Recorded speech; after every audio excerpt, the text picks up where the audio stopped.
अत्यावश्यक सेवेतील कर्मचाऱ्यांसोबत रक्षाबंधन साजरा. भाजपा कामगार विभागाचा उपक्रम. धुळे आरोग्य सेवेच्या माध्यमातून सर्वसामान्य रुग्णांचं रक्षण करणाऱ्या अत्यावश्यक सेवेतील कर्मचाऱ्यांसमवेत भाजपा कामगार आघाडीच्या महिला पदाधिकाऱ्यांनी रक्षाबंधन साजरा केला. यावेळी कर्मचाऱ्यांनी देखील महिला भगिनींचं रक्षण करण्याचं आश्वासन दिलं आहे. बहीण आणि भावाच्या पवित्र नात्याचं रक्षाबंधन हा सण असतो. बहिणीने बांधलेल्या राखीच्या बदल्यात रक्षणाची जबाबदारी भावावर असते. याच पवित्र रक्षाबंधन सणाच्या निमित्ताने भाजपा कामगार विभागाच्या वतीने भाऊसाहेब हिरे वैद्यकीय महाविद्यालयातील डॉक्टर, ब्रदर्स, सुरक्षा रक्षक आणि रुग्णालयातील अत्यावश्यक सेवेतील कर्मचाऱ्यांना भाजपा कामगार विभागाच्या महिला पदाधिकाऱ्यांनी राखी बांधत औक्षण करत रक्षाबंधन सण साजरा केला. भाजपा कामगार विभागाच्या महिला जिल्हाध्यक्षा नेहा अहिरराव व भाजपा कामगार प्रदेश उपाध्यक्ष विजय पवार यांच्या संकल्पनेतून रक्षाबंधनाचा पवित्र उत्सव साजरा करण्यात आला. यावेळी हिरे महाविद्यालयातील सर्वच डॉक्टर कर्मचाऱ्यांना राखी बांधत रक्षाबंधनाचा उत्सव साजरा करण्यात आला.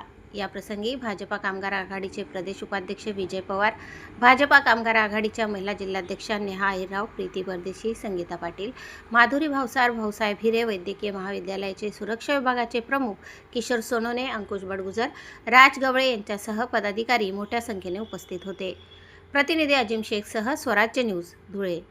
धुळे शहर का अत्यंत महत्वपूर्ण ठिकान सुरक्षा रुग्णालय, यहाँ पर हमने भारतीय जनता पार्टी कामगार मोर्चा जिलाध्यक्ष न्यायसाहेब अहिरराव यांच्या इनके नेतृत्व में जे संघटित असंघटित कामगार जैसे सुरक्षा रक्षक असेल, आमचे डॉक्टर असेल, आमचे प्रत्येक घर में हाजिर होता. परंतु सुरक्षा रुग्णालय ऐसा ठिकान है 5 जिलों की व्यवस्था यहाँ जी 5 जिलों की व्यवस्था संभालने वाले हमारे डॉक्टर, हमारे नर्सेस, ब्रदर, सुरक्षा रक्षक, सफाई कामगार, बांधकाम कामगार, इनके साथ हमने आज रक्षाबंधन मनाने का संकल्प किया है.